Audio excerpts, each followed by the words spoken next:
Excelências, em nós até a cor é um defeito, um imperdoável mal de nascença. A cor em nós é o estigma de um crime. No Brasil, a cor preta é defeito. No Brasil, a cor preta etiqueta processos, etiqueta gente e vitima vergonhosamente do sistema penal. A primeira frase que citei não é minha, nem é do paciente, é do grande Luiz Gama. O paciente, como Gama, é preto e pobre. E isso, embora insuficiente para gerar a concessão da ordem, precisa ser dito, porque foi suficiente para nos trazer até aqui, para que essa ação penal existisse, e também já foi suficiente, muito embora hoje esse mal já tenha sido reparado, para manter o paciente em prisão preventiva. Atualmente a prisão já foi revogada por pedido que a defesa fez à primeira instância. Aqui se discute apenas o trancamento do processo criminal. O paciente, e eu entoo o nome do paciente para que fique aqui bem evidente que nas mãos de Vossas Excelências há uma vida, há uma liberdade, não só com corpo, mas com história. Obviamente não é o fundamento desse writ, nem os impetrantes flertam com o direito penal do autor, mas é preciso destacar de logo quem é o paciente. O paciente, antes desse caso, jamais foi preso ou processado. O paciente tem histórico de trabalho formal, há nos autos, inclusive, e instrui o nosso HC, uma tabela mostrando ano a ano, mês a mês, os trabalhos que o paciente desenvolveu, a maior parte deles com vínculo assinado em carteira, também juntado aos autos. O paciente fez curso de escape de helicóptero, o paciente fez curso de formação de vigilante, o paciente é o pai. E eu registro isso porque é necessário humanizar esse processo. Eu poderia começar essa sustentação, adentrando no caso, dizendo que esse aqui é mais um caso de reconhecimento fotográfico em show-up que põe alguém no banco dos réus. Podia também dizer, Excelências, que esse processo é mais uma hipótese de demonstração do racismo estrutural e que a única causa do paciente estar sentado no banco dos réus é essa. Eu poderia também começar dizendo que esse processo criminal existe em radical violação à jurisprudência do STJ, de que Vossas Excelências são sabedores, que foi reafirmada recentemente num caso até oriundo aqui do Tribunal de Justiça do Rio, da 5ª Câmara Criminal. Podia dizer, inclusive, que viola precedentes dessa 3ª Câmara, e cito dois para não me alongar muito. Cito aqui o HC 67-61740 de 2021, da relatoria do desembargador Paulo Rangel, foi julgado em novembro do ano passado. Acredito que Vossas Excelências se lembrem desse caso, foi um HC impetrado pelo Instituto de Defesa da População Negra, e nessa oportunidade, de ofício, essa Câmara, insisto, de ofício e à unanimidade, concedeu a ordem para trancamento de um caso bastante semelhante a esse. Lá nesse HC, o réu também era preto, também sentou no banco dos réus por força de reconhecimento fotográfico, também por força de uma foto defasada no tempo. Lá, 9 anos de defasagem, aqui, 7 anos de defasagem. Ainda como exemplo dos precedentes dessa Câmara, cito a apelação 234054-44, relatoria do desembargador Roboredo, foi julgada semana passada por Vossas Excelências. Lá se manteve uma sentença absolutória que reconhecia a ilegalidade do show-up fotográfico. Poderia eu então falar somente disso, falar de racismo estrutural, falar de reconhecimento fotográfico ilegal, e isso seria ou deveria ser suficiente para impulsionar esse caso em direção ao trancamento. Mas aqui há muito mais. O absurdo é muito pior e vai muito além do simples reconhecimento fotográfico em show-up. Aqui o inquérito, com todo respeito a Vossas Excelências, é uma vergonha. Uma vergonha não para a Polícia Civil, mas uma vergonha para todos nós que fazemos parte desse sistema. E é uma vergonha porque nada foi produzido no inquérito, senão, única e exclusivamente, o reconhecimento fotográfico. Mas ainda é pior.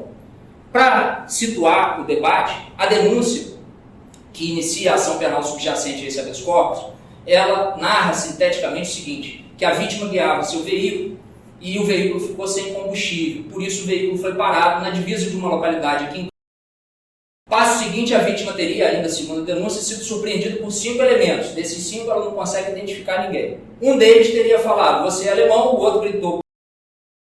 A vítima contabilizou, correndo, 17 disparos, teria feito uma olhada para trás, e essa olhada para trás é que permite o reconhecimento. Ainda diz a denúncia que depois dos tiros, o carro foi subtraído. Detalhe, o carro parou ali porque estava sem combustível. Portanto, 2 crimes são imputados ao paciente: homicídio tentado e furto.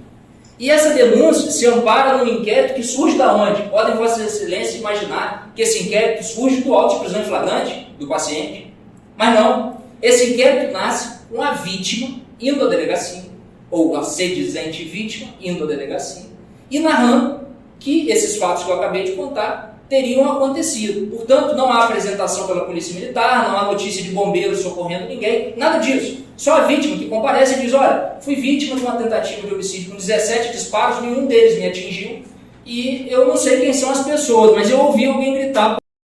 A vítima, por isso, no inquérito, é chamada a descrever já naquele primeiro momento quem foi o atirador, ou se ela tinha condição de dizer quem eram os atiradores, as pessoas. De todos, ela só consegue descrever um. E ela diz: olha, foi um homem pardo, e aqui estou abrindo aspas ao depoimento dela. Pardo, magro, entre 1,70 m e 1,80 m, cabelo ruim, com olhos castanhos claros.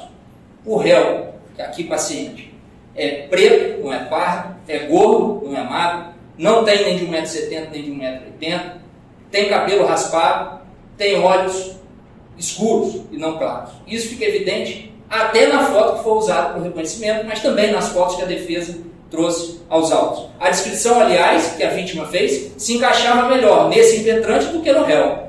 Que eu sim sou pardo, eu sim sou magro, tenho mais ou menos 1,70 m ou 1,80 m. Bom, feita essa descrição, é apresentada à vítima uma foto, uma só, que é a do paciente. E ele diz: pode ser.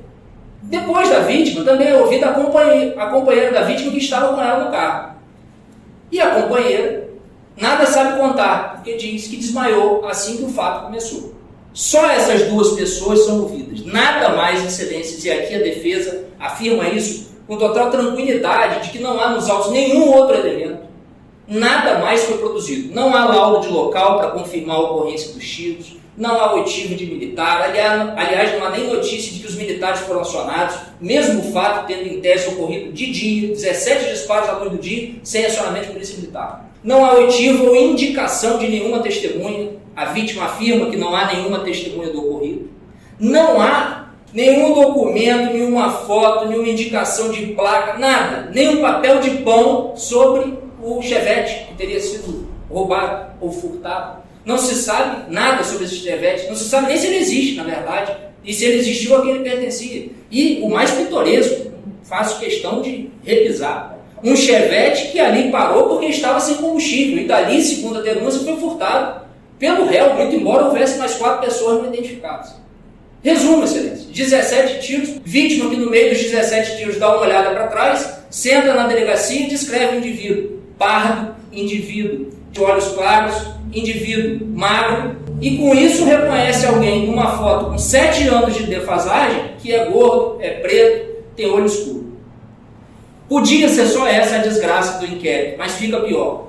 Esse inquérito tramitou por 4 anos e 2 meses. Dos 4 anos e 2 meses, 92% do tempo, desembargadores, foi gasto com tramitação delegacia, MP, delegacia, sem nenhum ato ser praticado.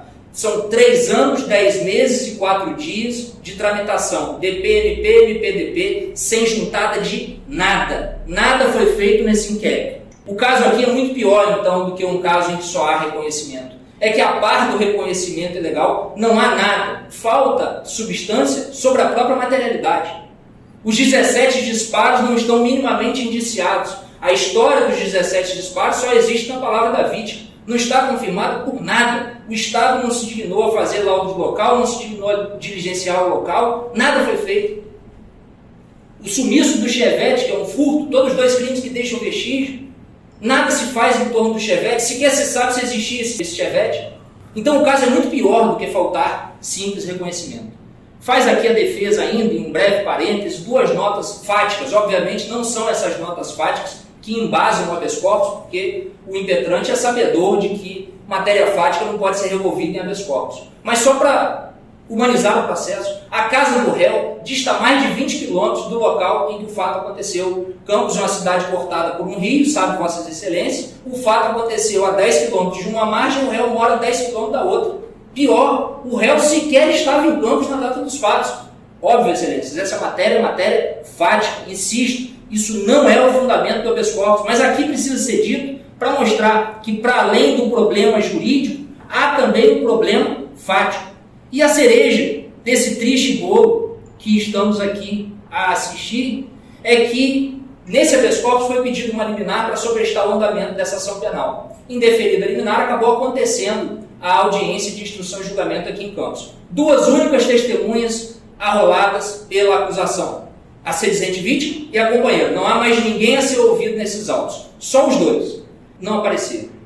O Estado não consegue encontrar nem a sedizente vítima, nem a companheira. Por isso, acabou não ocorrendo a audiência de instrução, apesar de indeferido o pleito de sobrestamento. Em suma, o cenário aqui é esse triste cenário de um inquérito que nasceu porque a vítima comparece à delegacia e narra um fato estapafúrdio, que não é confirmado por nenhuma diligência, porque o Estado permaneceu em plena inércia, nada investigou, em que se mostra numa foto alguém de um homem preto, e esse alguém que tinha dito que o atirador era pardo afirma que aquele alguém é o indivíduo, sendo que esse indivíduo é o...